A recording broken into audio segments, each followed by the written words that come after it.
बच्चे लास्ट में मैंने एक्सप्लेन किया था आपको हाइड्रोजन बॉन्ड क्या होता है। आज हम देखते हैं हाइड्रोजन बॉन्ड की इंपॉर्टेंस क्या है, उसकी एप्लीकेशन क्या है। लिखिए आप लोग एप्लीकेशन।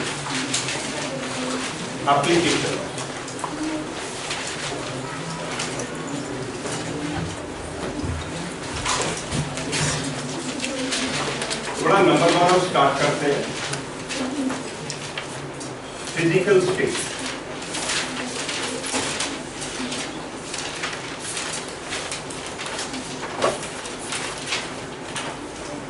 मैंने सेकंड लिया, आप अभी आप मत लिखिएगा, आप एक ही लिखिएगा फिजिकल स्टेट।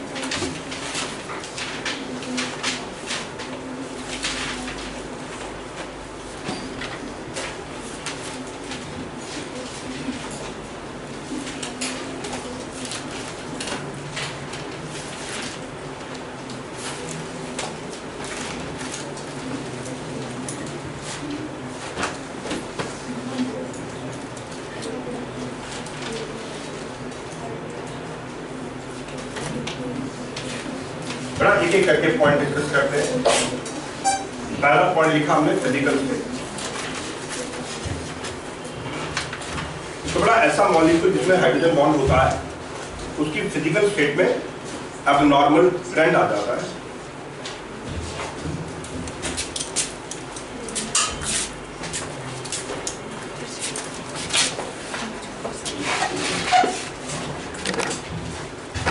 अब नॉर्मल ट्रेंड का क्या मतलब है कि मान लो उसके ग्रुप के बाकी मेंबर जो है वो अगर गैस है तो जिसमें हाइड्रोजन बॉन्ड आ जाएगा ना, वो लीक हो जाएगा, बाकियों से डिफर कर जाएगा। तो बिकॉज ऑफ हाइड्रोजन बॉन्डिंग वो जो सब्सटेंस है उसकी फिजिकल स्टेट एब्नॉर्मली डिफर कर जाती है। फॉर एग्जांपल देखिए बोर्ड पर मैं लिखता हूं group number 17, fluorine, chlorine, bromine, iodine. हमारा ये जो कंपाउंड है फ्लोरीन, क्लोरीन, ब्रोमीन, आयोडीन, मैं इन्हीं के हाइड्राइड लिख रहा हूं HF, HCl, HBr and HN। आप भी नोट करेंगे।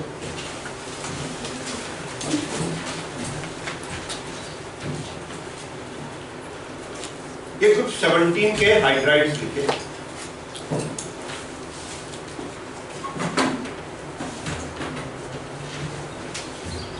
अब बच्चे मैं इनके आगे इनके मॉलिक्यूलर मास लिखता हूं। मॉलिक्यूलर मास 19,120 ग्राम पर मोल, 35.5 एंड 136.5, 81, 127।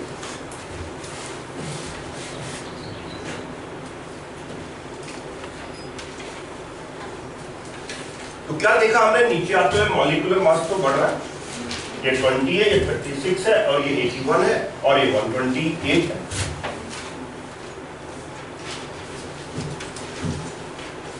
अब इनके जो मॉलिक्यूल्स हैं उनके मॉलिक्यूल्स के बीच में है वैन डर वाल्स फोर्स। जो कोवलेंट मॉलिक्यूल होते हैं ये तो मॉलिक्यूलर सॉलिड बनाते हैं, अगर आपको याद है। इनके मॉलिक्यूल में वैन डर वाल्स फोर्स होती है। HI और HI के मॉलिक्यूल में van der Waals force, HBr, HI, HBr molecule में वैन डर वाल्स फोर्स। और van der Waals force molecular mass पे डिपेंड करती है ना।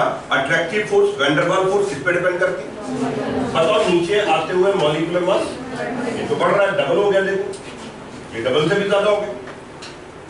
और सबसे ज्यादा मॉलिक्यूलर मास इसका, तो बताओ सबसे ज्यादा van der Waals force, molecular interaction force किसमें आएगी। मैं यहां लिखता हूं वैन डर वाल्स फोर्स। मतलब फर्स्ट में कम है, ये छोटा सर्कल मतलब कम है, सेकंड में बढ़ गई, थर्ड में और ज्यादा होगी, और फोर्थ में और ज्यादा।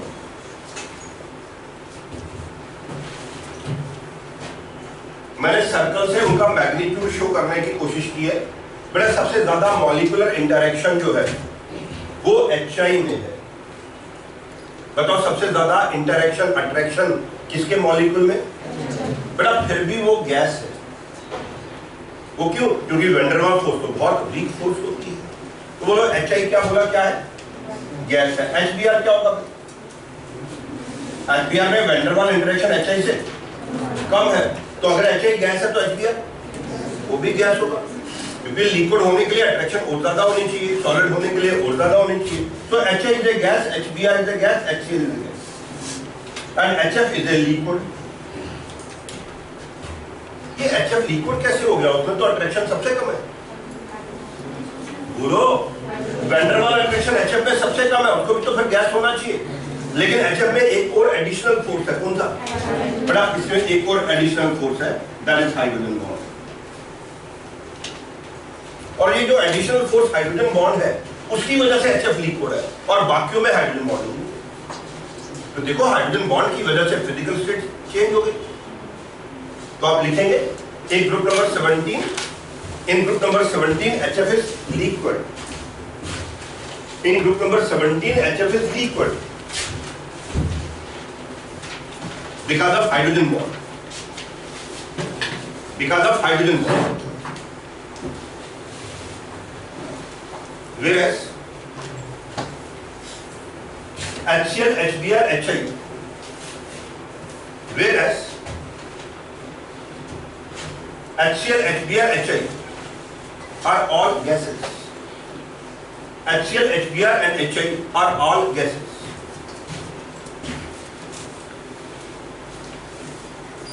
ठीक है बच्चे, HF लिक्विड है, बाकी सब गैसेस। आगे देखो, सिमिलरली इन ग्रुप नंबर 16,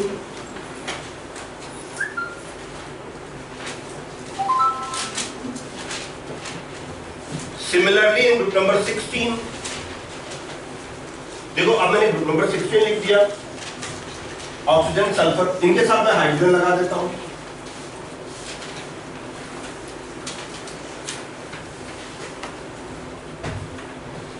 चलो आप बता दो, नीचे आते हुए मॉलिक्यूलर मास बढ़ेगा, वैन डर वाल फोर्स बढ़ेगी, सबसे हाईएस्ट वैन डर वाल फोर्स, लेकिन फिर भी ये गैस है। तो ये गैस, ये गैस, ये गैस, ये गैस, वाटर लिक्विड, बताओ क्यों? है ना? क्या लिखा है ग्रुप नंबर 16? देखो again, water is liquid, in group number 16 water is liquid because of hydrogen bonding and water is liquid because of hydrogen bonding and ये लिखो H2S, H2SC, H2PE and H2PO are all gases. H2S, H2SC, H2PE and H2PO are all gases.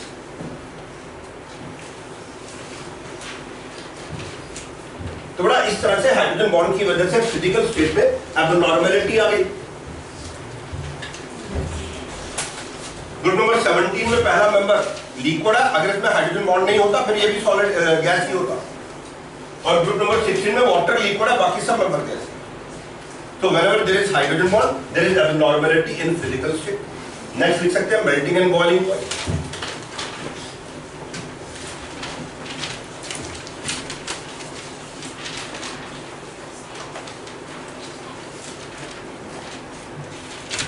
Melting and boiling point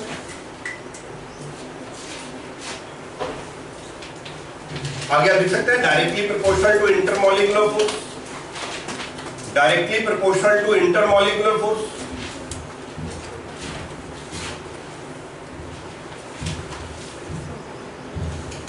बोलो ये भी ठीक है। Intermolecular force, bonding force, attraction जितनी strong हो जाएगी, मेल्टिंग बॉइलिंग पॉइंट उतने ज्यादा हो जाएंगे। चलो आप लोग थोड़ा कॉमन सेंस लगाओ और मुझे बताओ ये जो ये वाला ग्रुप है, देखना बेटा मैंने एक्सप्लेन कर दिया होगा, आपने बताना है इन चारों पांचों में से किसका बॉइलिंग पॉइंट सबसे हाई होगा। किसमें बोलो? HF में। क्यों? है ना, इसमें हाइड्रोजन बॉन्ड है ना, तो इसका मेल्टिंग पॉइंट, इसका बॉइलिंग पॉइंट सबसे हाई। Very good. अब बताओ सबसे लो मेल्टिंग बॉइलिंग पॉइंट किसका होगा? आपने कॉमन सेंस ही नहीं लगाई। वैन डर वाल फोर्स देखो ना, देखो वैन डर वाल फोर्स अब किसमें सबसे वीक है? बोलो भाई, बताओ हाईएस्ट मेल्टिंग बॉइलिंग पॉइंट दूसरे नंबर पे, तीसरे नंबर पे ये सबसे लो है, क्योंकि इसका हाइड्रोजन बॉन्ड हटा दे, मॉलिक्यूलर इंटरेक्शन तो इसमें सबसे वीक हो जाएगी है ना। तो सीधा लिख सकते हैं मेल्टिंग एंड बॉइलिंग पॉइंट ऐसे लिखेंगे आप, HCl less than HBr less than HI less than HF। HCl से शुरू किया, HCl then HBr then HI और HF को लास्ट में लिख दिया। और बताओ सबको समझ आ गया? बोलो lowest melting boiling point HCl के और हाईएस्ट, या बोलो highest melting boiling point water के लोएस्ट। क्यों रीजन समझ आ गया? लिक्विड ग्रुप में भी है। सेकंड ग्रुप के लिए H2S less than H2SC less than H2TE less than H2PO less than water. फिर देखो वाटर एबनॉर्मेलिटी शो कर रहा।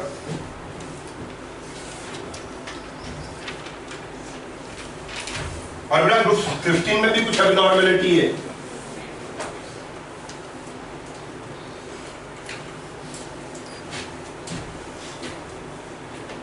इसी तरह ग्रुप 15 में बताओ किसमें हाइड्रोजन बॉन्ड है? बाकियों में तो हाइड्रोजन बॉन्ड नहीं है ना, तो आएगा phosphine less than arsine less than ammonia less than stibine less than bismuth. अच्छा ये भी याद रखना, यहाँ अमोनिया लास्ट में नहीं चला गया। हाँ, या फॉस्फीन आर्सिन फिर अमोनिया आ गया। अगर आपको याद है अमोनिया का हाइड्रोजन बॉन्ड बहुत ज्यादा स्ट्रॉन्ग नहीं है, स्ट्रॉन्ग तो है लेकिन बहुत ज्यादा स्ट्रॉन्ग नहीं है ना। Phosphine arsine than ammonia than stibine than bismuth. Note कर लो इस ट्रेंड को। तो बड़ा ऐसा सबस्टेंस जिसमें हाइड्रोजन बॉन्डिंग होती है उसके मेल्टिंग और बॉइलिंग पॉइंट एब्नॉर्मली हाई हो जाते हैं। लिख लो इस बात को। Substances having hydrogen bond, substances having hydrogen bonding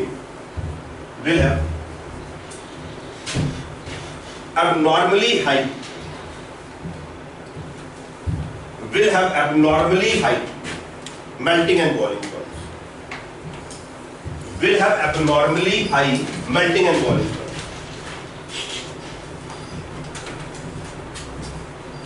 Yes, will have abnormally high melting and boiling.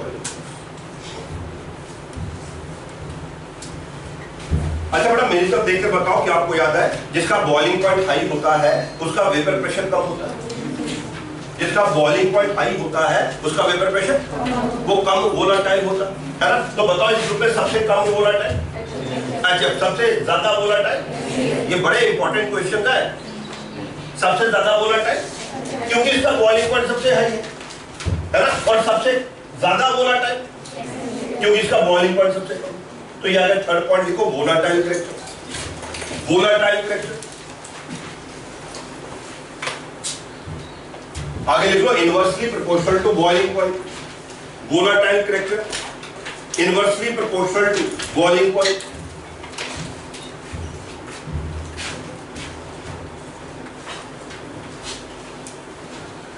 अब ना आपने यही ट्रेंड लिखना है लेकिन साइन अपोजिट कर देना। देखो ये trend HCl greater than HBr, greater than HI, greater than HF. HCl greater than HBr, इसका बॉइलिंग पॉइंट सबसे कम है तो वोलेटाइल कैरेक्टर सबसे ज्यादा हो जाएगा। HCl greater than HBr, greater than HI, greater than HF.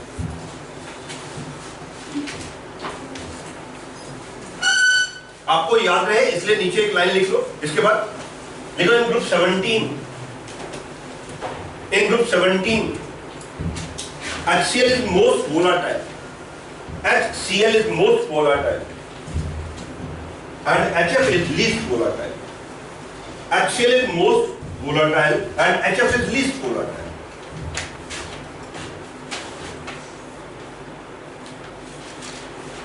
आगे देखो similarly in group number 16, similarly in group number 16 क्या लिखेंगे? H2S is most volatile and water is least volatile. H2S is most volatile and water is least volatile. अब ना ये trend लिख लो sign opposite करके। इस लाइन के नीचे H2S greater than H2SC greater than H2TE greater than H2PO and greater than water. तो physical state, melting boiling point, volatile character और फोर्थ पॉइंट क्या लिखा? Surface tension and viscosity. लिखो सरफेस टेंशन एंड विस्कोसिटी।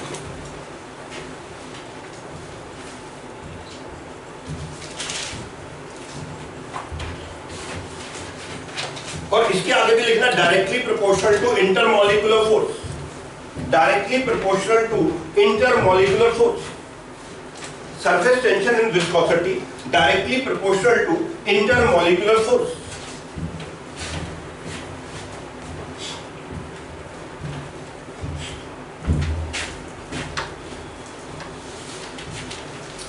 तो ना surface tension viscosity ये भी intermolecular force पे डिपेंड करता है। एक लिक्विड कितना विस्कस है, विस्कस थिक, वो उसके इंटरमॉलिक्यूलर फोर्स पे डिपेंड करेगा। उसकी सरफेस टेंशन हाई है या लो है, वो भी इंटरमॉलिक्यूलर फोर्स पे डिपेंड करेगा। और ये हाइड्रोजन बॉन्ड एक स्पेशल फोर्स है, एक डिफरेंट फोर्स है। लिखिए, liquids having hydrogen bonding, liquids having hydrogen bonding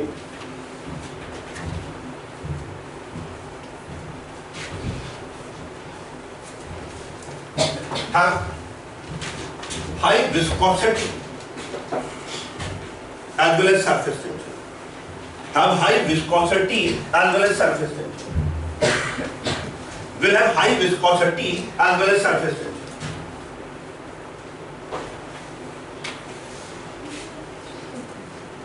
आगे लिख सकते हैं इसमें glycerol, GLYCEROL, glycerol have high viscosity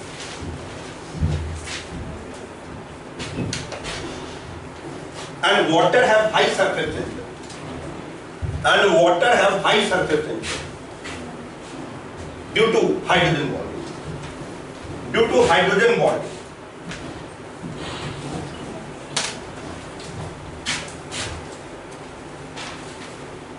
तो बच्चे जिनमें हाइड्रोजन बॉन्डिंग होती है उनके मेल्टिंग बॉइलिंग पॉइंट, उनकी फिजिकल स्टेट, उनका वोलाटाइल करेक्टर, सरफेस टेंशन वगैरह अल्टर हो जाते हैं, नॉर्मल वैल्यू से डिफर कर जाते हैं। नेक्स्ट हेडिंग लिखो solubility in water, solubility in water.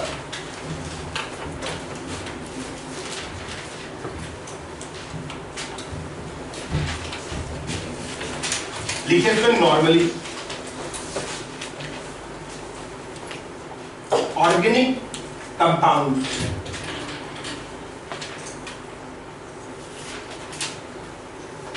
are not soluble in water. Normally organic compounds are not soluble in water.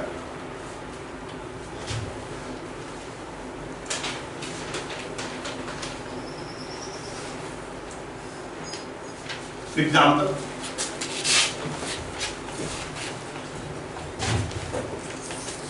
देखो मैंने ये कंपाउंड लिखे ऑर्गेनिक, आप भी लिखो benzene, wax, petrol, diesel, kerosene, mustard oil, ghee etcetera.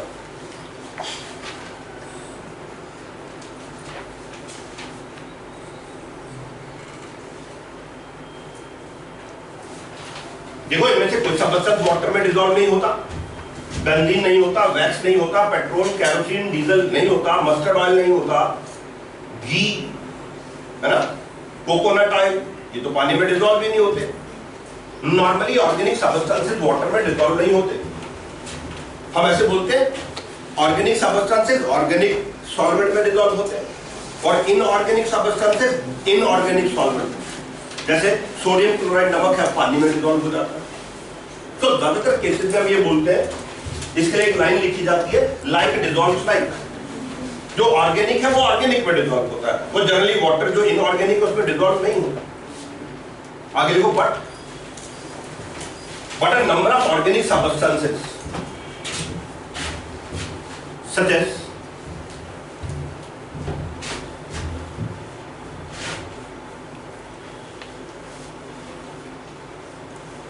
अब मैं कुछ एग्जाम्पल लिख रहा हूं।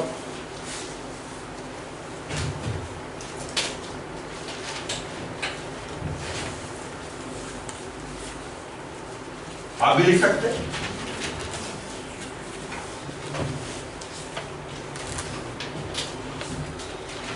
ये आ गया अल्कोहल, ये आ गया अमाइन, ये आ गया ग्लूकोज, ये आ गया सुक्रोज, ये आ गया एसिटिक एसिड। आगे को are soluble in water, are soluble in water.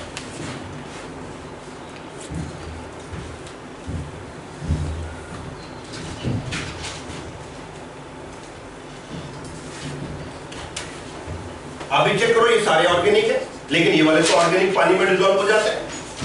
देखो ये तो जानते हैं शुगर अब पानी में डिजॉल्व हो जाता है, ग्लूकोज पानी में डिजॉल्व हो जाता है, अल्कोहल पानी में डिजॉल्व हो जाता है, एसिटिक एसिड विनेगर पानी में डिजॉल्व हो जाता है। और अगर आप ध्यान से देखेंगे ये सबके सब हाइड्रोजन बॉन्ड बना सकते हैं। देखो इसमें OH ग्रुप है, OH, यहाँ भी OH ग्रुप है, इसमें भी OH ग्रुप है, OH ग्रुप है, और इसमें तो NH ग्रुप है। तो ये पानी में क्यों डिजॉल्व होते हैं? लिख सकते हैं आगे, बिकॉज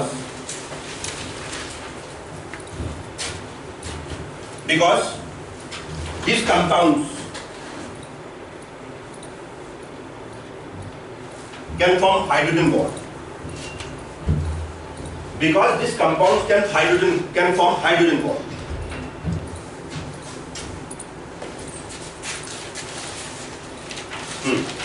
तो बड़ा वो ऑर्गेनिक सब्सटेंसेस जो वाटर के साथ हाइड्रोजन बॉन्ड बना सकते हैं, एक रीजनेबली स्ट्रॉन्ग हाइड्रोजन बॉन्ड बना सकते हैं, वो पानी में डिसॉल्व हो जाता है।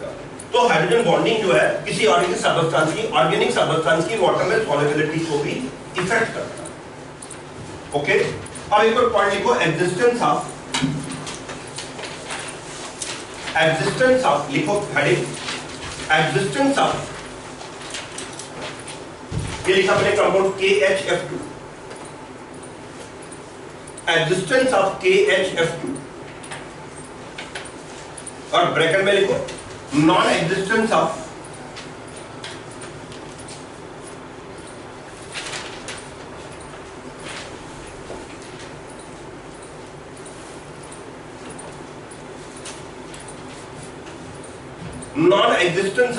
KHCl2, KHBr2, KHI लिख लीजिए।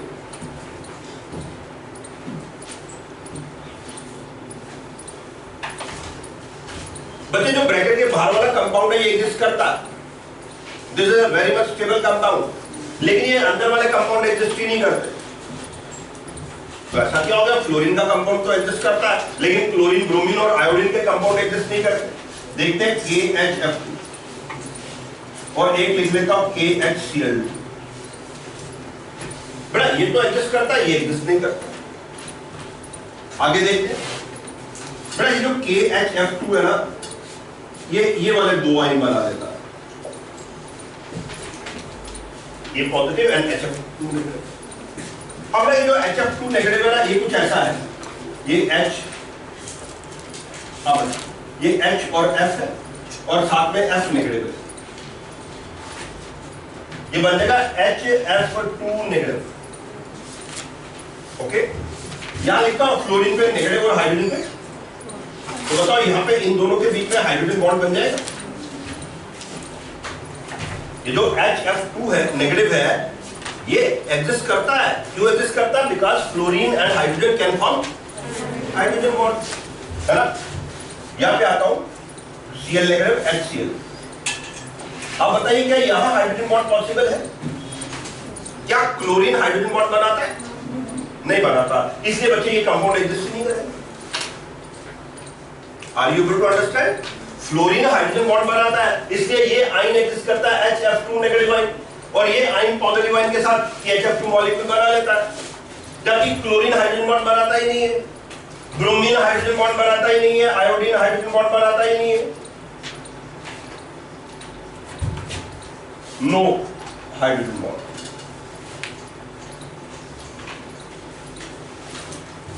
तो दैट्स व्हाई ये जो कंपाउंड है ये पॉसिबल नहीं है। जैसे मैंने बोर्ड पे एक्सप्लेन किया, आप नोट करना चाहे तो कर सकते हैं। तो बड़े ये वाले कंपाउंड आयोडीन, ब्रोमीन, क्लोरीन के पॉसिबल नहीं है, बट KHF2 एग्जिस्ट करता है बिकॉज ऑफ हाइड्रोजन बॉन्ड। क्योंकि फ्लोरीन जो है वो हाइड्रोजन के साथ हाइड्रोजन बॉन्ड बना लेता है, क्लोरीन और ब्रोमीन और आयोडीन हाइड्रोजन बॉन्ड नहीं बनाते, इसलिए बाकी वाले कंपाउंड एग्जिस्ट।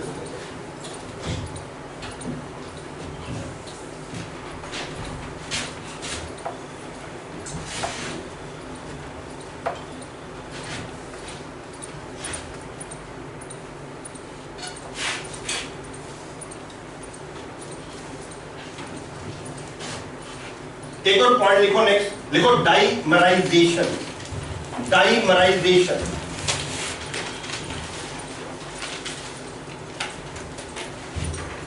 जैसे पॉलीमराइजेशन होता है वैसे डाइमराइजेशन है। डाइमराइजेशन लिख लो एक लाइन, देखो organic carboxylic acid, organic carboxylic acid, organic carboxylic acids can dimerize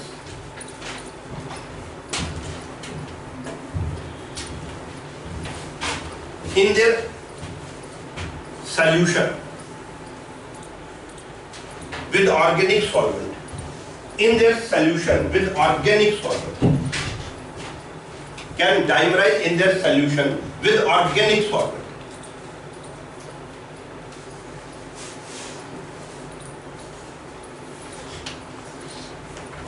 और बोर्ड पर देखो और याद करो, ये हम पढ़ चुके हैं एसिटिक एसिड। बड़ा आप और कोई कार्बोक्सिलिक एसिड भी ले सकते हैं, जैसे formic acid, acetic acid, benzoic acid, propanoic acid. देखा एसिटिक एसिड के 2 मॉलिक्यूल है ना, और ये O और ये H, ये बन जाएगा हाइड्रोजन बॉन्ड, ये H और ये O हाइड्रोजन बॉन्ड। तो हुआ क्या, इसके 2 मॉलिक्यूल आपस में एसोसिएट हो गए। यह पढ़ते हैं जब हम यूनिट पढ़ते हैं सॉल्यूशन,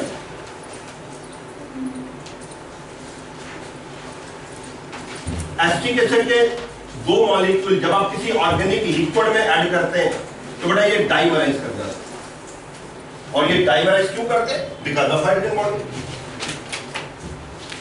इनका जो मॉलिक्यूलर मास आप कैलकुलेट करते हैं वो एक्चुअल मॉलिक्यूलर मास से डबल आ जाता है। अभी रिसेंटली सॉल्यूशन पढ़ा था हमने, है ना। तो कार्बोक्सिलिक एसिड जो है अगर आप किसी ऑर्गेनिक सॉल्वेंट में ऐड करते हैं तो डाइमराइज करते हैं। तो डाइमराइज क्यों करते हैं? Because of hydrogen.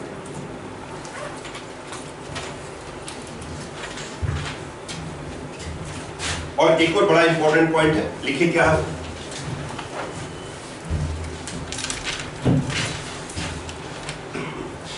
लिखिए low density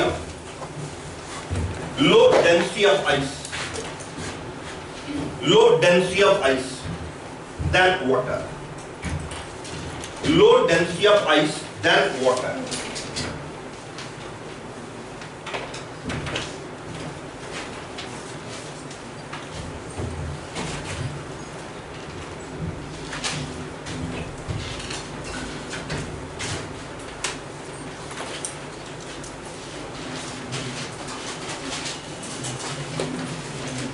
please listen up. बड़ा आप जानते हो इस बात को, इंपॉर्टेंट है ये। देखो मेरी तरफ, बताओ आइस जो होती है, आइस पानी के ऊपर फ्लोट करती है या सिंक कर जाती है? आइस पानी पर फ्लोट करती है ना। इसका मतलब आइस की डेंसिटी वाटर से कम है तभी तो फ्लोट करती है। जिसकी डेंसिटी ज्यादा हो वो तो सिंक कर जाता है। Am I right? बोलो आइस की डेंसिटी वाटर से कम हो।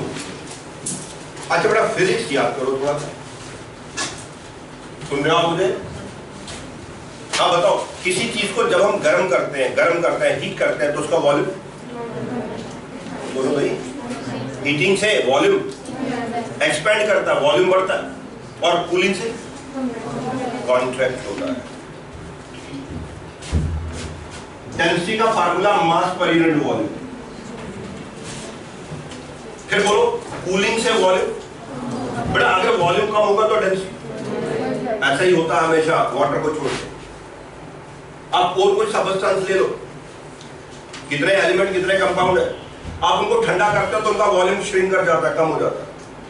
वॉल्यूम कम होता है तो डेंसिटी बढ़ जाती है ना। लेकिन आइस के केस में ऐसा नहीं होता।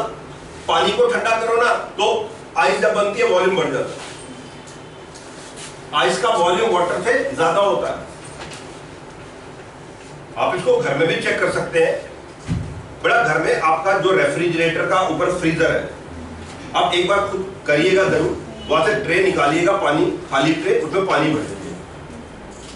बड़ा जो पानी है वो ट्रे के बिल्कुल ऊपर एज तक आ जाएगा, भरना, उसको लगा दो। जब वो फ्रीज करेगा नेक्स्ट टाइम देखना आइस ट्रे से थोड़ी ऊपर आ जाती है। आइस ट्रे का जो एज है उससे थोड़ी ऊपर आ जाती है।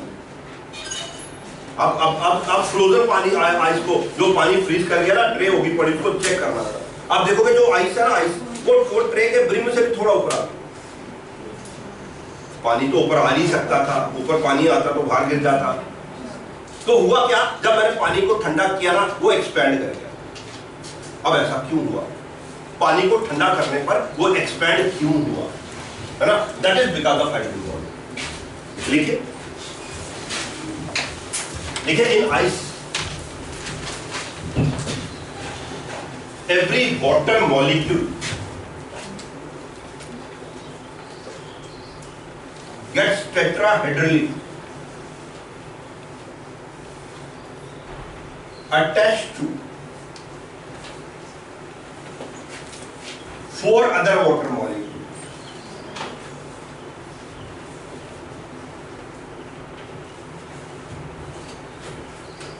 forming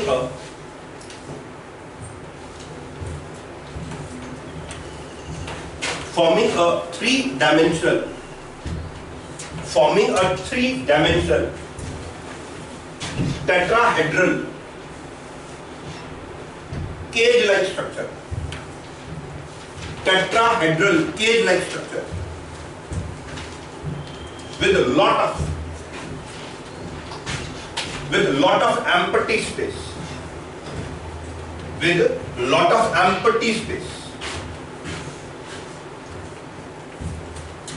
As a result, its volume increases,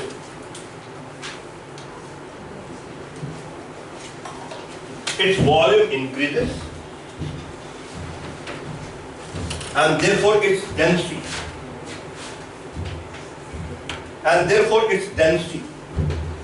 decreases.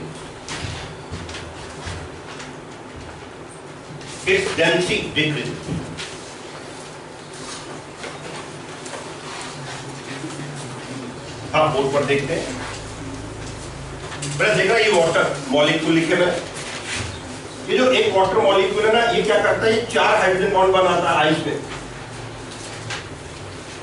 एक आगे, एक पीछे, एक ऊपर और एक नीचे, है ना? कोई भी ये वाटर मॉलिक्यूल ये 4 हाइड्रोजन बॉन्ड बना रहा है, आगे पीछे ऊपर नीचे सब तरफ ये कॉन्टिन्यूस है।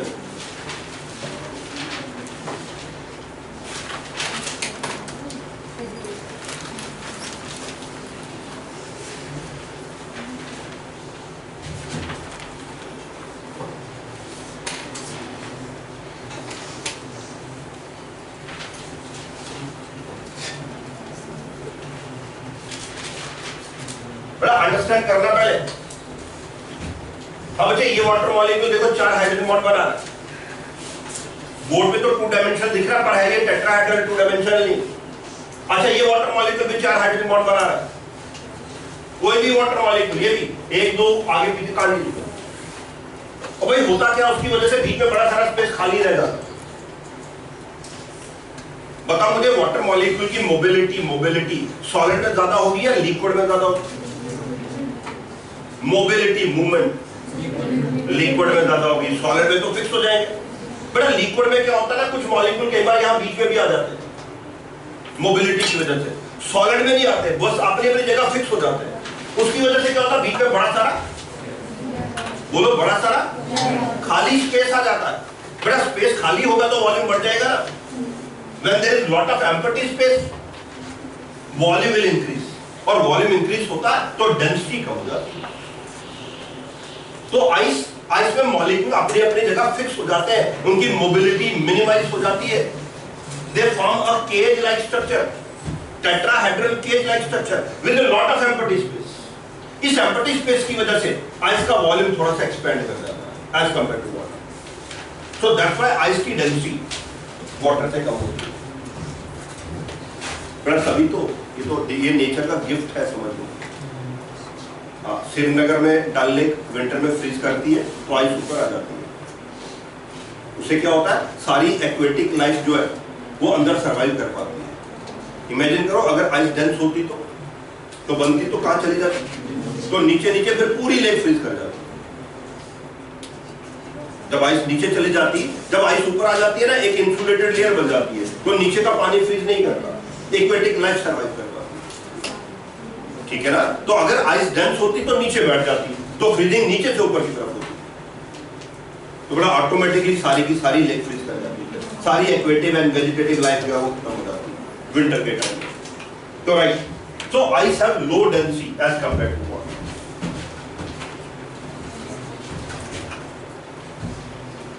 फिर देखिए एक और पॉइंट, हनी बनाना तो बना लीजिए, लिखे intramolecular hydrogen bond, right, intramolecular hydrogen bond.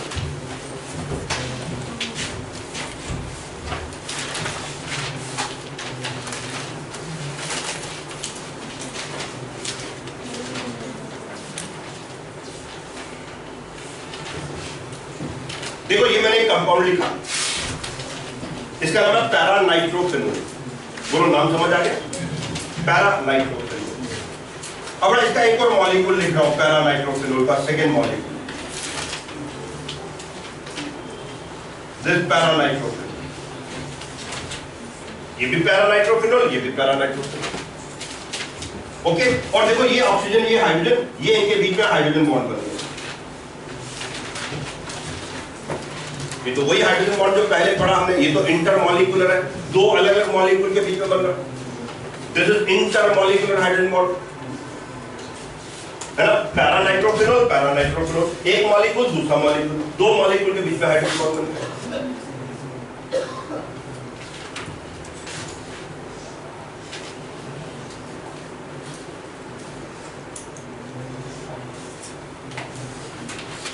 हमने ये लिखा आर्थोनाइट्रोफिनोल,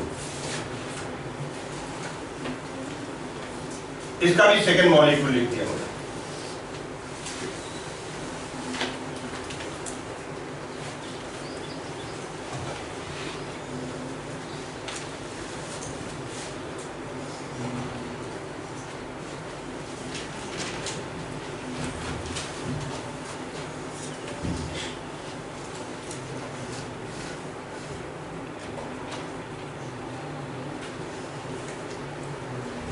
ये आर्थोनाइट्रो, आर्थोनाइट्रो देखना बच्चे, बड़ा इसमें क्या होता है, एक मॉलिक्यूल, इसकी जरूरत नहीं है, इसके अपने अंदर OHO, देखो ये हाइड्रोजन बॉन्ड बनता है, this is intramolecular hydrogen bond.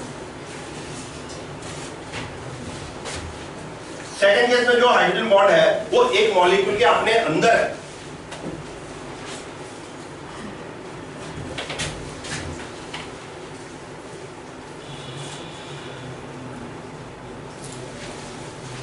Intramolecular hydrogen bond, जिसके लिए एक वर्ड चिलेशन भी हम कई बार यूज करते हैं, इंट्रामॉलिक्यूलर हाइड्रोजन। बट जब हाइड्रोजन बॉन्ड दो अलग अलग मॉलिक्यूल के बीच में, तो ये इंटरमॉलिक्यूलर हाइड्रोजन बॉन्ड है, और जब एक ही मॉलिक्यूल के अपने अंदर है तब ये इंट्रामॉलिक्यूलर है। अब ये दो अलग अलग मॉलिक्यूल के बीच में आपको हाइड्रोजन बॉन्ड नहीं बन सकता, यहां तो कोई इलेक्ट्रोनेगेटिव एटम नहीं। अब यहाँ पे जो बीच में आ रही है ना force, now this is van der Waals force, this is van der Waals force.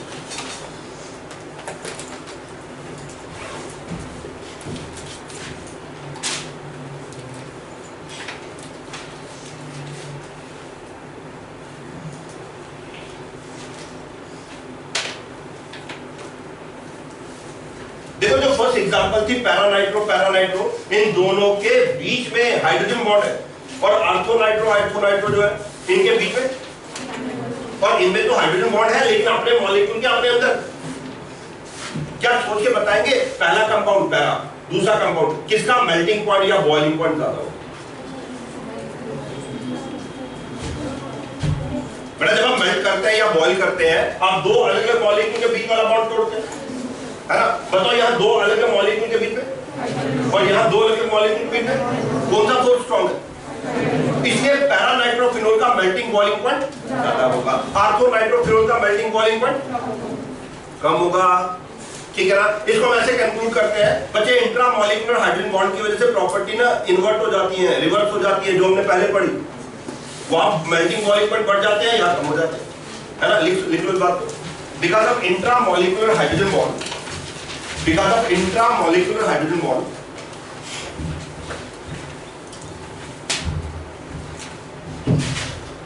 properties are reversed, properties are reversed that is, देखो melting boiling point decrease, melting boiling point decrease, vapour pressure increase and solubility in water decrease, solubility in water decrease,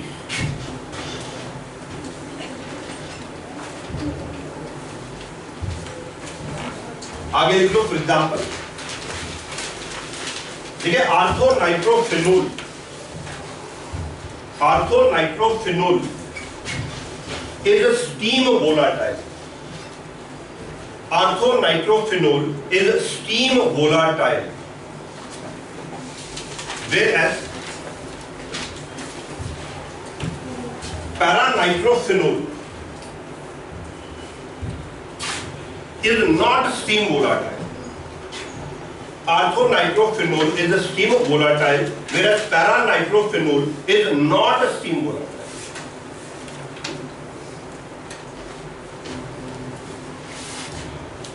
बच्चे steam की जो hotness है, steam की गर्मी, अगर आप steam pass करो ना, इसके वेपर बन जाते हैं, इसके वेपर नहीं बनते।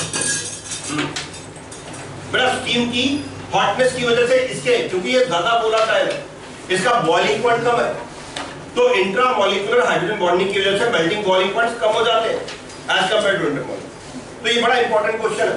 Tell me why orthonitrophenol is steam volatile? आप बोलेंगे क्योंकि इनके मॉलिक्यूल के बीच में तो वैन डर वाल्स फोर्स है, वो एक वीक फोर्स है, तो स्टीम की वजह से इसके वेपर बन जाते हैं और इसके वेपर्स नहीं। ठीक है।